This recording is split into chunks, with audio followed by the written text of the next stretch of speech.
Assalamualaikum warahmatullahi wabarakatuh. Perkenalkan, nama saya Nur Hidayati, Prodi PGSD, kelas 1C, dengan NIM 2021 A1H115, Fakultas FKIP. Latar belakang. Belajar adalah kegiatan yang berproses dan merupakan unsur yang sangat penting dalam setiap penyelenggaraan jenjang pendidikan. Yang menjadi tolak ukur berhasil atau gagalnya tujuan pendidikan sangat bergantung pada proses belajar yang dilakukan siswa, baik ketika dia berada di dalam sekolah maupun di dalam lingkungan rumah atau keluarga sendiri. Pembahasan. 1. Pengertian belajar. 2. Pembelajaran verbal. 3. Tahapan pembelajaran verbal. Pengertian belajar. Belajar adalah suatu proses yang menyebabkan suatu perubahan dalam tingkah laku atau kecakapan manusia yang bukan disebabkan oleh proses pertumbuhan yang bersifat fisiologis. Tahapan belajar menurut Whiting ada 3 tahapan, yaitu 1. Tahapan memperoleh informasi. 2. Tahapan penyimpanan informasi. 3. Tahapan pendekatan kembali informasi. Pembelajaran verbal. Beberapa situasi pembelajaran di mana tugas-tugas yang membutuhkan orang yang merespon materi bahan-bahan verbal seperti kata-kata atau menanggapi dengan respon verbal. Proses dasar pembelajaran verbal. 1. Pembelajaran serial. Pembelajaran yang melibatkan serangkaian item pada urutan tertentu. 2. Pembelajaran gabungan berpasangan. Pembelajaran berpasangan untuk item-itemnya. 3. Pembelajaran panggilan bebas. Pembelajaran seperangkat soal-soal verbal. 4. Pembelajaran pengenalan. Pelajar ditunjukkan hal-hal dalam fase studi untuk pengenalan pada waktu percobaan.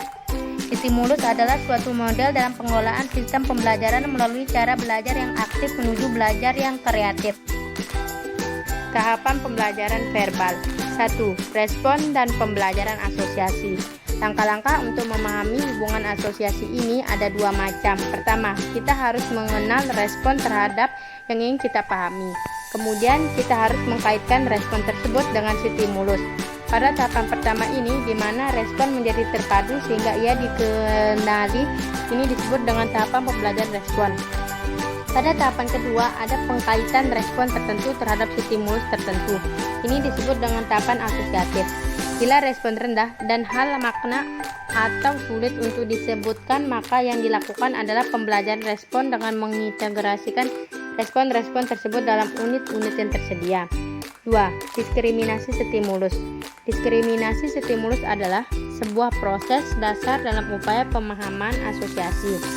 Pelajar harus membedakan bentuk-bentuk stimulus apabila ingin menghubungkan stimulus tertentu dengan respon tertentu. Semakin tinggi tingkatan stimulus, semakin penting proses yang akan dilakukan. 3. Seleksi stimulus. Pada seleksi stimulus hanya digunakan satu bagian stimulus eksperimenter yang diambil sebagai perwakilan dari stimulus secara keseluruhan.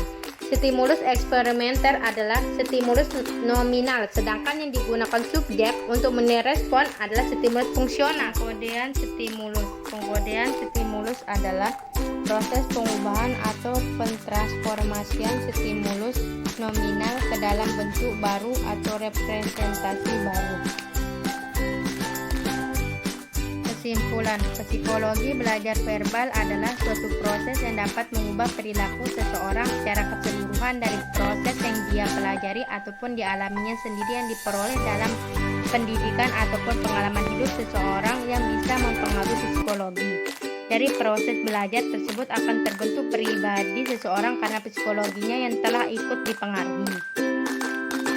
Terima kasih sudah mendengarkan penjelasan saya tentang ilmu psikologis belajar yang berfokus pada pendekatan pembelajaran verbal. Semoga bermanfaat.